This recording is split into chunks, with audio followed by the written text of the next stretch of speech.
What's up everyone, HayDayGuides here, and today I'll be bringing you a video covering everything you need to know about the jeweler. I'll be including in this video all the information you need to know about building the jeweler, as well as all the items you can produce in the jeweler, how much experience you get for them, and what the max price is you can sell each of these items for in the roadside shop. In addition to that, I'll also be including what you need to do to get the mastery for this machine, as well as what I believe is the best items to produce in this machine, and how many slots I think you need to unlock. So let's go ahead and get started. The jeweler is unlocked at level 38 and will cost you 78,200 coins to build. Once the jeweler is built, the first item you'll be able to produce is the bracelet. The items you need to make a bracelet are 2 silver bars and 1 gold bar. It'll take 2 hours to produce each bracelet, and you'll get 61 experience for each one you make. The second item you'll be able to make is a necklace, which is unlocked at level 39. To produce this, you will need 2 silver bars, 1 gold bar, and 1 platinum bar. It takes 3 hours to produce a necklace, and you'll get 87 experience for each one. The third item you'll be able to produce in the jeweler is the diamond ring. This item requires 2 gold bars, 2 platinum bars, and 1 diamond to produce, and will take 4 hours and give you 98 experience for each one you create. The fourth and final item you can create in the jeweler is the iron bracelet, which is unlocked at level 41. This item requires 2 iron bars, 2 refined coal, and 1 silver bar to create, and will take an hour and 30 minutes and give you 79 experience for each one you produce.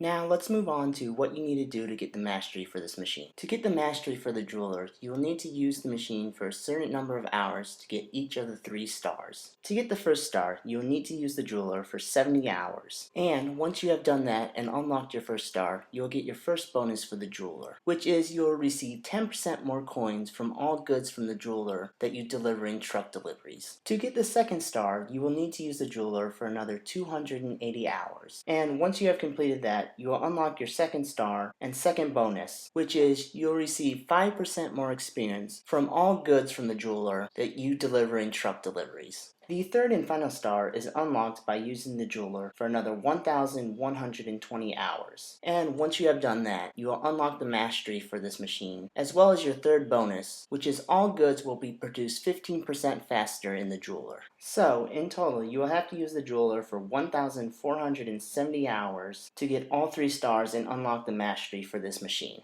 Now, moving on to the max price you can sell each item for in the roadside shop. I've gone ahead and listed one of each item at the max price you can sell it for in the roadside shop. The bracelet sells for 514 coins, the necklace 727 coins, the diamond ring 824 coins, and the iron bracelet sells for 658 coins. Before moving on, I would like to point out that I don't believe it is good to sell these items in the roadside shop. The reason for this is if you hold on to them and wait for a truck delivery that requires items from the jeweler, you will usually get close to, if not more coins than the max price you can sell it for in the roadside shop. But in addition to that, you'll also get experience and vouchers for completing truck deliveries that require items from the jeweler. Also, before I move on to what items I think are best to produce in the jeweler and how many slots I think you need to unlock for the jeweler, I'd like to point out that a lot of this just comes down to personal preference and how you play the game. So what works best for me may not work best for you. For the jeweler, it is kind of hard to decide which item is the best one to produce. The reason for this is all of them are required in truck deliveries, which, as I said earlier, it is best not to sell these items in the roadside shop and hang on to them until you get a truck delivery that requires them. What I would recommend doing is always producing whichever item you have the least of. Also, since the items required to produce things in the jeweler are hard to come by, a lot of the time you'll just be producing whatever item you can in order to keep the jeweler running so you can get your mastery quicker. As for how many slots you should unlock for the jeweler, I would recommend somewhere between 3 and 5.